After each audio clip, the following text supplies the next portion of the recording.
Hello everybody, I am Dr. Sanjay Rao Girmaji, Consultant Physician, Apollo Hospital, Mysore. Even as we are battling this COVID crisis, the next crisis seems to loom. That is the infection of the black fungus, or what is medically known as mucormycosis. People are worried. There is a lot of news reports, especially across the country, of this outbreak. So let's understand a few things about this black fungus, and let us overcome a few myths or clear a few myths about this black fungus. So what is this black fungus? It is nothing but what we call as mucormycosis. It is just a mold.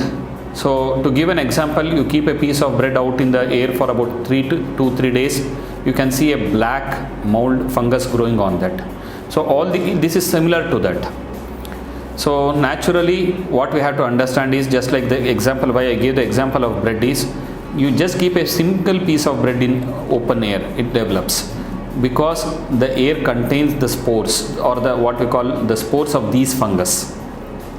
Similarly, the spores of the mucormycosis is present in the air across in every room. Everybody is inhaling it daily. As long as our immunity is good, the tissue immunity is good, tissue vitality is good, they do not cause an infection. Only in those people where their immunity goes down, the tissue vitality is altered or damaged, these are the category of the people who tend to develop these infections. Generally, it begins with slight cold or blocked nose, blood-stained or blackish discharge from the nose. So on examination within the nose, we can see a black tissue or the base. The patient has pain on the sinuses, in the nose or the face, either one side of the face or both sides of the face. He can have pain in the eyes. As this fungus, the most dangerous part of this fungus is it grows very rapidly and invades the tissues. So what happens is, as it starts invading through the sinuses, it can affect the eyes, causing blurring of vision or even a complete loss of vision. It can erode the bones, affect the brain, causing strokes. Unfortunately, once it starts invading the eyes or the brain, the outcome is very, very poor. If it invades the eyes, the entire eyeball has to be taken out, the socket has to be emptied. If it invades the brain, the outcome is extremely poor. The best way is to prevent it. Next thing is to detect it early and then treat it early before it involves the eyes or the nerves. What are the precautions and what are the risk factors? Post-COVID state itself is a risk factor.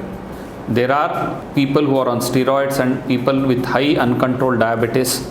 They are at higher risk. Please understand, diabetes or steroids themselves are not the only risk factors, because there are a lot of conditions where we give much higher doses of steroids. There are for much more longer periods.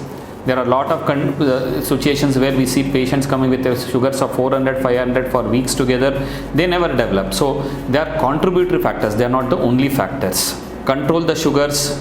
Try to scientifically use the steroids. Steroids are helpful, but we should use them scientifically and to the minimum required dosage. Next is, make sure of the hygiene.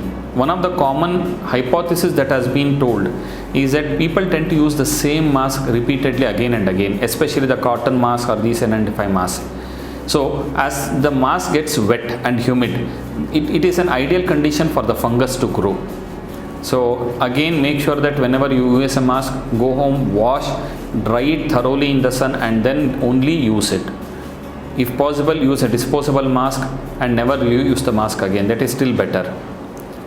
If at all you have any of the symptoms post-COVID, like I said, pain over the sinuses or the face, numbness, discharge, whether it is watery, bloody, blood-stained or foul-smelling discharge or blackish discharge from the nose, contact your ENT surgeon or the physician immediately. The black fungus has got a very bad prognosis. Untreated, almost 80 out of 100 people tend to die. With treatment, it can still be corrected, especially in the early stage. So if at all you have symptoms, don't hesitate, don't be afraid to go to your doctor. Consult early, get it detected early and get cured early. Prevention is better than cure. And beyond that, early detection is the best way to control it. And most important thing, please understand, this does not spread from person to person. If a person is infected with a black fungus and you are sitting next to the person who is infected, you do not have an extra risk of getting the disease. Please overcome this myth. It is not going to spread from person to person. It affects only those whose immunity is compromised. Take care. Thank you.